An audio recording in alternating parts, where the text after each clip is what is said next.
Тихо. Ще събудиш децата.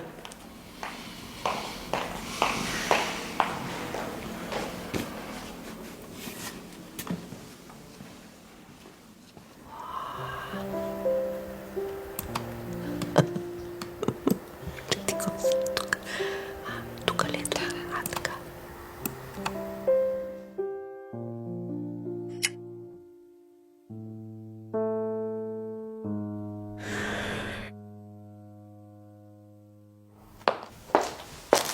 Къде е Беби?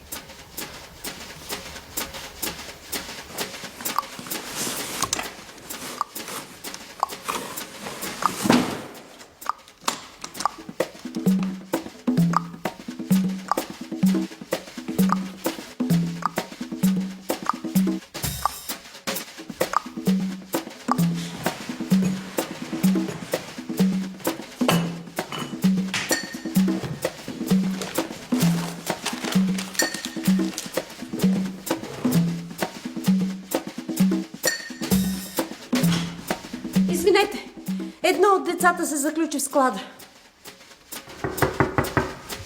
Петре, отвори вратата веднага. Петре, ще броя до 3. 1, 2, 3. Петре, защо си се заключил там? Какво става вътре?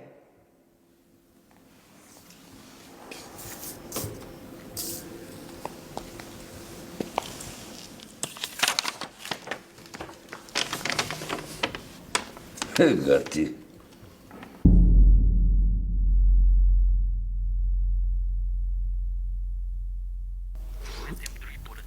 Да. Да. Разбирам. Благодаря ви. Ключаря каза, че може чак след 5. Как така се заключи в склада това дете? Имах работа и оставих новата да го наглежда. Добре, ни ли обясни какво трябва да прави? Обясних как. Вие нали ми наредихте да пренесе онези кашони в склада? Аз откъде да знам, че има деца, които не спят след обяд и се разхождат свободно из района? Аз откъде да знам, че вратата на склада, в която са липилата, ножиците, дърводелските инструменти, по цял ден стои отворена? И глупости, няма такова нещо. В склада има само кашони и хартия. И едно дете. Сега след обед, като дойде майка му, какво да й обясняваме? Трябва да изкараме детето оттам бързо. Да викнем полиция или пожарната. Много хубаво. Из тях и журналистите, дето са мъкнат навсякъде. И като почнат ни проверки от министерството, само това ни липсва. Там е и оная работа покрай оня случай, дето.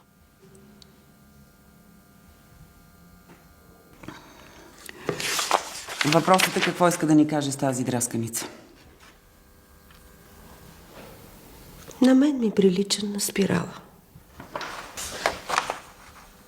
Не спирала, ама има точка. Спирала с точка. Обаче какво иска, какво значи? Да не е гладен. Пица. Няма пица. Днеска има боб. Мръдни. Амано, Добре, да не може ли да измислим нещо набързо? набързо не можем да измислим. Не става веднага. Колко време ще е необходимо? Колко? Колкото трябва. По-добре дете му купете една пица на тоя. Добре. Отивай за пица. Бързо! Бягай! Слушай, директорке. Ти си умна жена, ама не се сещаш. Иди и разбий вратата. Абе ние да не сме варвари, че да разбивам вратата. Иди, клечи си тогава отвънка пред нея.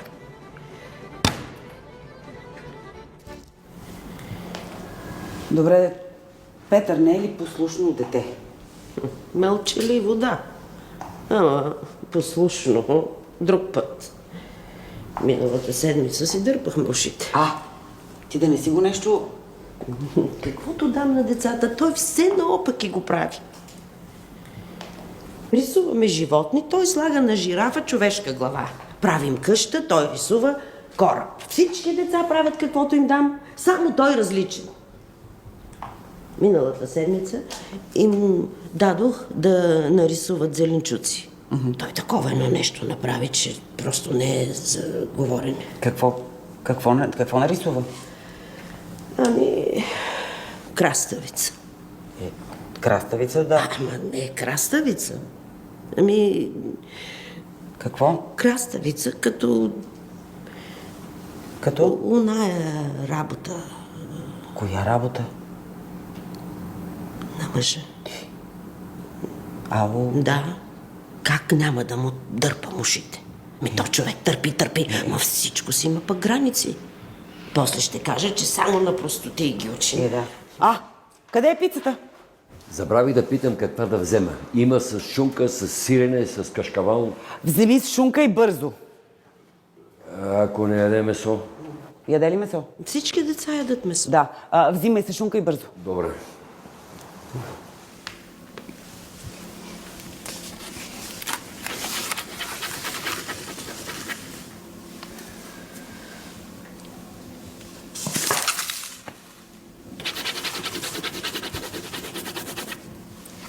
Не иска пица. Бо иска.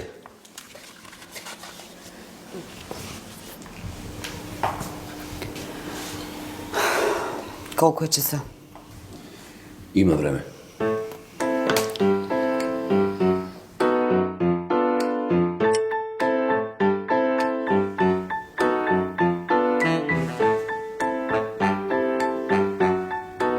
Не е това. Трябва да го погледнем с очите на дете.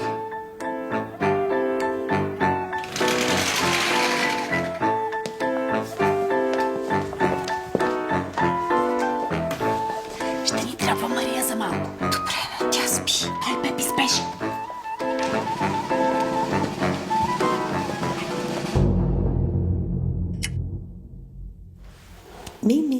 Мими, ти и Пепи, нали сте приятели? Вече не сме, Защо? защото е тъп. А това знаеш ли какво е? Знам, Какво е? няма да кажа. Защо? Защото Петър е тъп. Гледай, на нас няма ли да ни кажеш? Няма. Защо? Защото и вие сте тъпи. Връщай я обратно. Как? Тя ще събуди децата.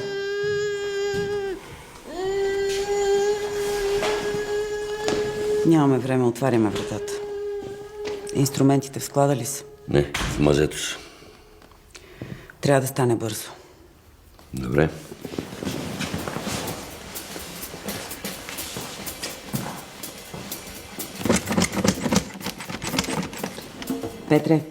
Петре, отвори вратата, защото ще стане по-лошо.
Добър ден.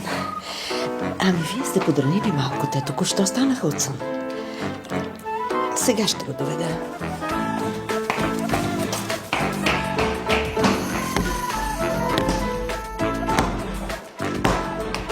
Майката!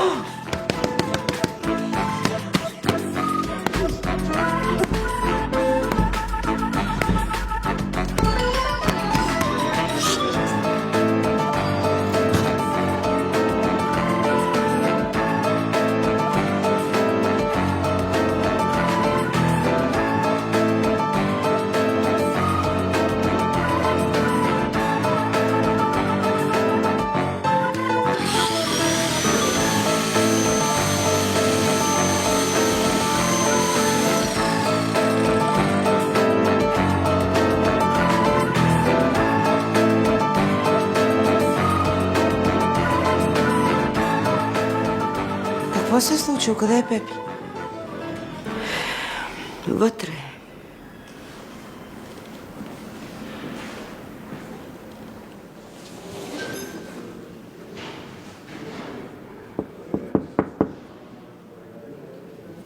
Пепи? Мама е.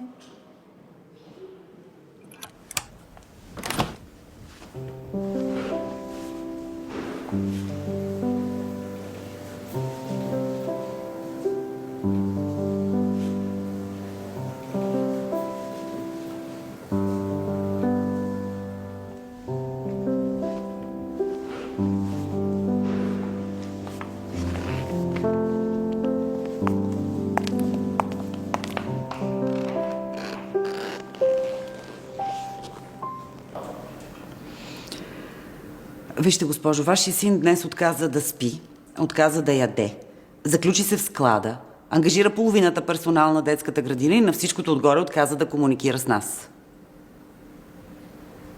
Извинявайте, обаче, тук има ред и дисциплина, на които, между другото, ние много държим. Искам да ви кажа, че не е възможно всички деца да спазват правилата, само вашия син да си прави каквото си иска. Петър не подлежи на никакво възпитание. И така да мисля си, че за всички ще бъде най-добре, ако вие го преместите в друга детска градина.